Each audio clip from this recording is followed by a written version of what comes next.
கர்த்தருடைய பரிசுத்த நாமத்தை சொல்கிறோம். நாங்களும் இந்து குடும்பத்தில் பிறந்தவங்க தான். எங்கள் அம்மாலாம் சாமி ஆடுவாங்க.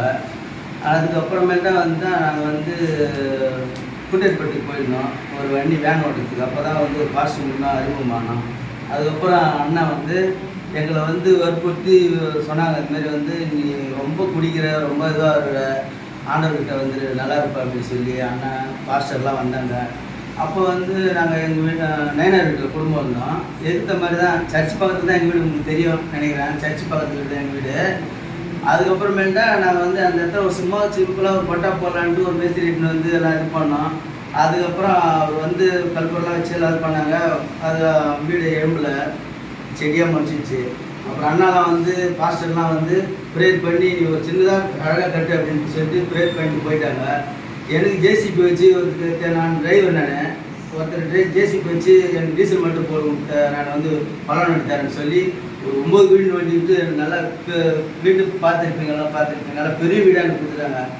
அந்த வீட்டில் கட்டி நான் பூசவே இல்லை, ஜன்னல்லாம் வைக்கல. அந்த வீட்டில் தான் பூசாமலே அங்கே ஒரு நான் இடத்துல ஒரு வேன்லேருந்து தான் பிள்ளைக்கு சொல்லி லைட் போடுவேன், கரண்ட் பேங்க் பாக்ஸ்லாம் பண்ணுவேன். அப்போ தான் ஐயா வந்தாங்க நம்ம சர்ச்சுக்கு ஒரு 7 வருஷத்துக்கு முன்னால், அதாவது 2016-17 வந்தாங்க. வந்தோடனே எங்கள் மனைவிக்கு ரொம்ப உடம்பு சரியில்லாமல் சீரியஸ் கண்டிஷன். எப்போ பார்த்தாலும் ஒரே குழம்புல ஒரே உடம்பு சரியில்லை அப்படின்னா ஐயா நம்ம சர்ச்சில் ப்ரேயர் பண்ணாங்க. ப்ரேயர் பண்ணவொடனே உங்கள் மனைவி அந்த வீட்டில் இருந்தால் செத்து போயிடுவான். உங்கள் மனைவியை காப்பாற்றணும்னா அந்த வீட்டில் இருக்கக்கூடாது. ஏன்னா இது வரைக்கும் ஒன்றும் அவங்க தெரியாது, அவங்க ஐயாவுக்கு தெரியாது. ஒன்று சாட்சி அவங்க பற்றி தான் சொல்ல போகிறேன்னு தெரியாது, வேறு எதுவும் சாட்சி சொல்ல போகிறேன்னு வச்சுனாங்க. அப்புறம் ஐயா வந்தாங்க, நீங்கள் அந்த வீட்டில் இருந்தீங்கன்னா உங்கள் மனைவி பார்க்க முடியாது சொல்லிட்டாங்க. எப்போ 7 வருஷத்துக்கு 2017-16. அப்போ நான் என்ன பண்ணேன், அன்றைக்கி ராத்திரி மனைவி அங்கே வீட்டில் காலை வைக்க விடாமல் நானே எல்லாத்தையுமே நானே என் பொண்ணு எல்லோரும் போயிட்டு எல்லாத்தையும் வாங்கிட்டு அம்மா முக்கியமாச்சு, லைட் இல்லை, கரண்ட் இல்லை, பூசில் எல்லாம் பொக்கையாக இருக்குது, நம்ம இந்த பொக்கையில் படுத்தாலும் பரவாயில்ல, இருந்தாலும் அம்மா வேணும் அப்படின்ட்டு நாங்கள் எல்லாத்தையும் வாங்கிட்டு வந்துட்டோம். வாங்கிட்டு இங்கே வந்தோம். அப்புறம் ஐயா சொன்னாங்க, நாங்கள் முருகேரிக்கு போகிறேன், மனைவி அங்கே இட்டுன்னு வந்துடு அப்படி சொன்னாங்க. அப்புறம் நானே எங்கள் மாமனார் என் பசங்க எல்லாருமே போயிட்டாங்க. ஏன்னா மனைவி கணவன் மனைவி இருந்தாலும் குடும்பம் எல்லாருக்கும் 3 பேர் ஒருத்தர் விட்டு ஒருத்தர் பிஞ்சாயதாக போயிடுமே. என் மனைவி நான் சும்மா சண்டை போட்டாலும் ரொம்ப என் மனைவி ரொம்ப பிடிக்கும் எனக்கு. இங்கே அங்கே வீட்டில் ஓடணும், வண்டியில் சவாரிலாம் வேணாம் எனக்கு, என் குடும்பம் தான் முக்கியம் போனோம். அங்கே போனது ஐயா ப்ரேயர் பண்ணாங்க, உங்கள் மனைவிக்கு பிடிச்சிக்கிற இது நான் இன்னையோட எல்லாமே க்ளோஸ் ஆகிடும் அப்படின்னு சொல்லிட்டு அன்றைக்கி ப்ரேயர் பண்ணி ஒரு ஆயில் ஒன்று கொடுத்தாங்க.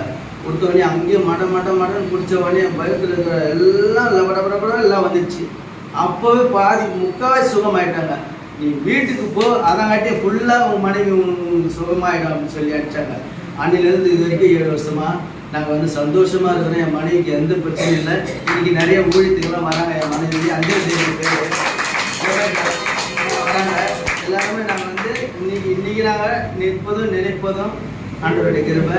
ஐயா ஆண்டவரால் அனுப்பி வச்ச ஐயாவுடைய ஒரு எங்களுக்கு பெரிய கிருபை. இவர் இன்றைக்கி வந்தாங்க.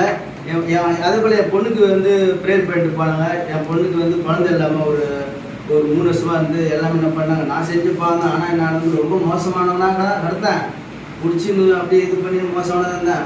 ஊரில் என்ன பேசிட்டாங்க, நீ செஞ்ச அப்புறம் தானே, நீ செஞ்ச பாவம் தானே, அவங்க பொண்ணு தாக்கிடுச்சு, 2 வருஷமாக 3 வருஷமாக குழந்தை இல்லைட்டாங்க. போய் அப்படியே முட்டி போட்டு ஆண்டவர்கிட்ட அழுதேன், வேணும் ஆண்டவரே, நான் செஞ்ச பாவம் அந்த கூட என் உயிரை எடுத்துங்க, என்ன எடுத்துங்க, என் மகளை தண்டிக்காதீங்க. என் மகள் ஊழியத்துக்கு எல்லாத்துக்குமே போய் பெரிய பாய் போட்டு எல்லாம் பண்ணுறவ, அவங்களுக்கு எந்த தண்டனையும் வரக்கூடாது அப்படின்னு அழுது புலம்பி ரொம்ப இது பண்ணேன். என் மகளுக்கு ஆண்டவர் ப்ரேயர் பண்ணாங்க. ஆண்டவருக்கு ஆண் குழந்தை கொடுத்து 2 வருஷம் ஆயிடுச்சு.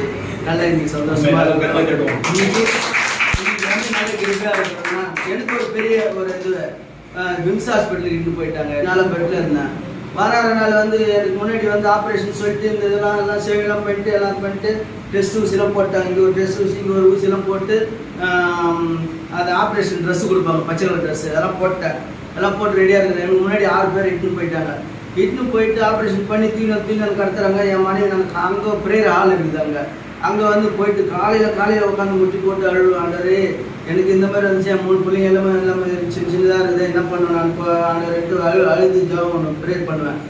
அப்புறமேல்டா 7 பேர் இட்டு போயிட்டு நான் தான் 7வது 6 பேர் இட்டு போயிட்டு 7வது என்னை வந்து கூப்பிடல, நான் தான் ரெடியாக உட்காந்துக்கிறேன், என்ன நைட்டு போகிறேன்னு சோகமாக உட்காந்துக்கிறேன்.